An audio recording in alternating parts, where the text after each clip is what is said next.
नमस्कार मंडळी, स्वागत आहे तुम्हा सर्वांचं पुन्हा एका छानशा व्हिडिओमध्ये।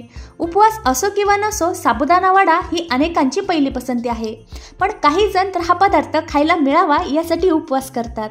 हा साबुदाणा वडा बनवायला सोपा आणि खायला रुचकर आणि खूपच स्वादिष्ट तर लागतोच, पण हा वडा व्यवस्थित बनत नाही आणि तेलात टाकला तर फुटतो आणि शिवाय कुरकुरीत बनत नाही। असं भरपूर वेळेस होतं आणि नवरात्रीच्या उपवासात अगदी रोज नाही पण एखाद्या दिवशी तरी तुम्ही साबुदाणे वड्यांचा बेत करणार असाल तर साबुदाणे वडे परफेक्ट बनावे यासाठी काही टिप्स मी तुमच्यासोबत शेअर करणार आहे, ज्यामुळे तुमचा साबुदाणा वडा कुरकुरीत बनेल आणि जास्तीचं तेल पिणार नाही आणि तेलात टाकताच फुटणार देखील नाही। तर हा वडा तुम्ही पाहू शकता, अगदी गोल गरगरीत आणि अतिशय कुरकुरीत असा बनलेला आहे।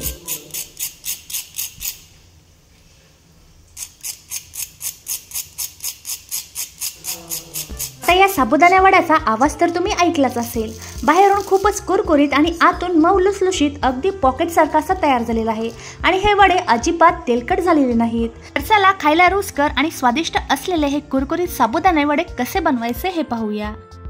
आता हे कुरकुरीत साबुदाणे वडे बनवण्यासाठी सर्वात अगोदर साबुदाणा रात्रभर भिजत ठेवायचा आहे आणि जर तुम्हाला रात्रभर भिजवायला वेळ नसेल तर वडे बनवण्याच्या 4 ते 5 तासाआधीच साबुदाणा पाण्यात भिजवायला ठेवायचा आहे।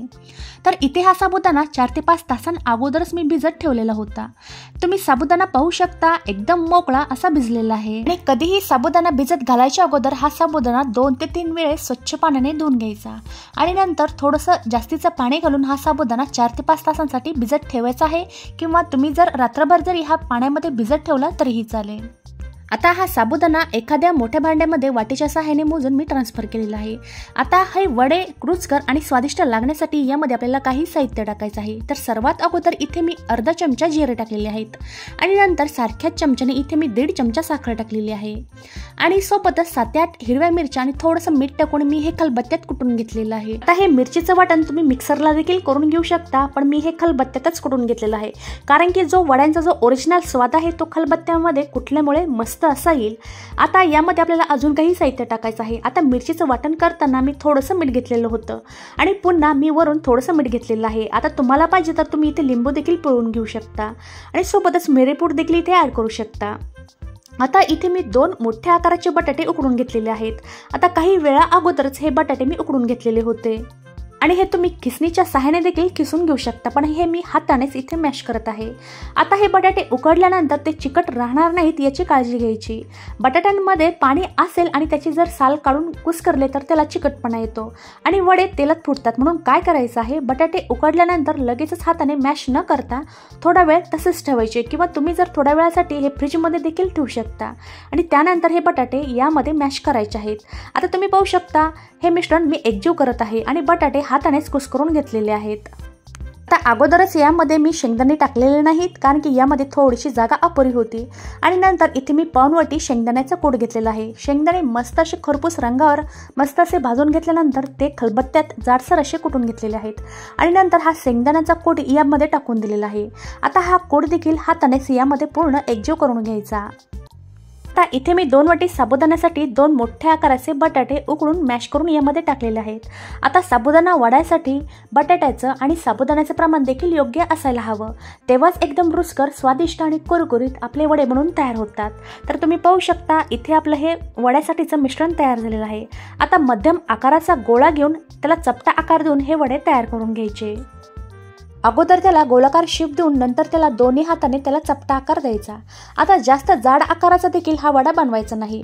काय होतं, जर जाड आकाराचा वडा बनवला तर तो तेलामध्ये सोडल्यावर फुगतो आणि तो जास्त वेळासाठी कुरकुरीत राहत नाही किंवा तो कुरकुरीत बनतच नाही।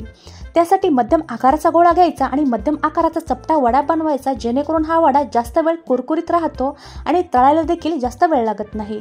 तर तुम्ही पाहू शकता इथे मध्यम आकाराचा आणि थोडासा चपट्या आकाराचा इथे हा मी वडा बनवून घेतलेला आहे। आता सारख्याच आकाराचे इथे वडे बनवून घ्यायचे आहेत।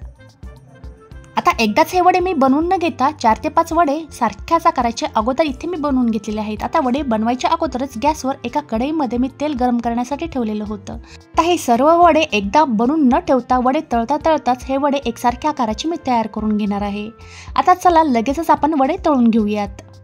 आता हे वडे तेलामध्ये सोडायच्या आधी आणि तेलामध्ये सोडल्यावर देखील आपल्याला काही गोष्टी लक्षात ठेवाव्या लागतात किंवा काही आपल्याला काळजी घ्यावी लागते।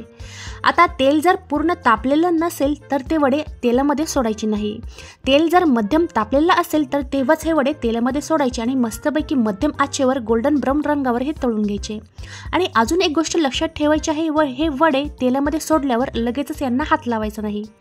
हे वडे आपण जेव्हा तेलामध्ये सोडतो ना तेव्हा तेलावरती भरपूर असे बुडबुडे येतात आणि हे बुडबुडे हलक्याशा प्रमाणात कमी झाले आणि हे वडे तेलावर तरंगले की लगेचच यांची बाजू बदलून घ्यायची आणि हे वडे मध्यम आचेवर तळायचे। आणि जास्त गॅसचा फ्लेम ठेवला तर ते बाहेरून लगेचच तपकिरी होतील आणि आतून ते ओले किंवा कच्चेच राहतील। त्यामुळे काय करायचं आहे, हे वडे एकसारख्याच आचेवर म्हणजेच मध्यम आचेवर मस्तपैकी गोल्डन ब्राऊन रंगावर आणि कुरकुरीत होईपर्यंत मस्त असे तळून घ्यायचे आहेत आणि कुठेही गॅसची फ्लेम कमी किंवा जास्त ठेवायची नाही। आणि जर तुम्ही कमी आचेवर हे जर वडे तळत राहताल तर काय होईल, हे वडे तेलकट होतात आणि ते तेल शोषून घेतात। त्यामुळे काय करायचं आहे, मध्यम आचेवरच हे वडे तळून घ्यायचे आहेत। आणि हे वडे तुम्ही पाहू शकता तेलामध्ये टाकताच फुटलेले देखील नाहीत आणि मस्तपैकी तेलामध्ये टाकल्यावर टम्म असे फुगलेले आहेत आणि मस्त असा गोल्डन रंग यांना आलेला आहे। आता हे वडे मला थोडेसे जास्त गोल्डन ब्राऊन रंगावर तळलेले आवडतात, त्यासाठी ते मी थोड्याशा जास्त प्रमाणातच हे गोल्डन ब्राऊन रंगावर तळलेले आहेत। आता तुम्ही पाहू शकता इथे हे आपले मस्तपैकी गोल गरगरीत आणि टम्म फुगलेले कुरकुरीत आणि रुचकर आपले हे इथे साबुदाणे वडे तयार झालेले आहेत आणि दिसायला देखील अतिशय सुंदर दिसत आहे आणि अजिबात हे तेलकट झालेले नाहीत आणि अजिबात हे फुटलेले देखील नाहीत। आता यांना मी तेलातून बाहेर काढून घेतलेला आहे आणि सारख्याच पद्धतीने राहिलेले वडे देखील सारख्याच आचेवर आणि सारख्याच रंगावर तळून घ्यायचे आहेत। हे वडे देखील तुम्ही पाहू शकता तेलामध्ये टाकल्यावर फुटलेले नाहीत आणि तेलामध्ये टाकल्यावर काही वेळाने मस्त असे वरती तरंगलेले आहेत। आता यांना देखील मध्यम आचेवर आणि गोल्डन ब्राऊन रंगावर तळून घेणार आहे। ही वड्यांची दुसरी बॅच देखील तुम्ही पाहू शकता, मस्तपैकी गोल्डन रंगावर मी तळून घेतलेले आहे आणि एकदाच तुम्ही हे कढईमध्ये जेवढे बसतील तेवढे टाकू शकता। तर पहा, एकदम जवळून पहा, अतिशय सुंदर आपले हे वडे तयार झालेले आहेत। आता हे गरमागरम वडे खाण्याची काही मज्जाच वेगळी आहे। आता हे वडे बनवण्यासाठी आपल्याला जास्त काही साहित्य लागलेलं नाही, कमीत कमी वेळेमध्ये आणि कमी साहित्यामध्ये आपण हे रुचकर स्वादिष्ट हे वडे तयार केलेले आहेत। जर अशा प्रकारे हे जर वडे तुम्ही बनवले तर ते खूप जास्त वेळासाठी कुरकुरीत राहतात, म्हणजे ते मऊ पडत नाही। आता हे वडे तुम्ही ओल्या नारळाची चविष्ट चटणी किंवा शेंगदाण्याच्या आमटीसोबत झटपट सर्व करू शकता। तर आजचा हा व्हिडिओ तुम्हाला आवडला असेल तर व्हिडिओला लाईक आणि जास्तीत जास्त शेअर करा आणि तुम्ही माझ्या चॅनलवर नवीन असाल तर सबस्क्राईब करायला विसरू नका। सोबतच बाजूला असलेलं बेल आयकॉन देखील प्रेस करा, जेणेकरून माझ्या येणाऱ्या नवीन व्हिडिओचं नोटिफिकेशन तुम्हाला भेटेल। तर भेटूया पुन्हा एका छानशा व्हिडिओसोबत। व्हिडिओ पाहिल्याबद्दल धन्यवाद।